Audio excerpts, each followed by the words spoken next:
স্টেটমেন্টটা দেখেন, সবার প্রথম আপনার টিম মেম্বার আপনাকে সুপার পাওয়ার তৈরি করবে, অর্থাৎ আপনি একাই কোনো কিছু করতে পারবেন না, আপনার টিম মেম্বার থাকতে হবে। সেই টিম মেম্বার আপনাকে রকেট গতিতে খুব তাড়াতাড়ি বড় করবে, আদারওয়াইজ আপনি বিজনেস বড় করতে পারবেন না, বিজনেস যেখানে আছে সেখানে স্ট্যাক হয়ে থাকবে।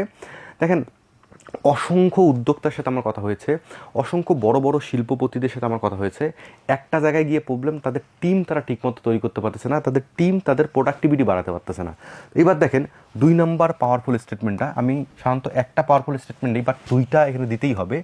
আপনি যদি টিম তৈরি করতে না পারেন তাহলে আপনি হলেন সেলসম্যান, বিজনেসম্যান নয়। অর্থাৎ যদি আপনার টিম ভালো থাকে আপনি কিন্তু বিজনেসম্যান হবেন, আর যদি টিম ভালো না থাকে আপনি সারা জীবন সেলসম্যানের মতো সেলস করতেই থাকবেন, আপনার বিজনেস বড় হবে না, ছোট আকারে থাকবেন, ছোট পরিসরে ধান্দা করবেন, বিজনেস করবেন, ছোট পরিসরেই সারা জীবন শেষ হয়ে যাবে।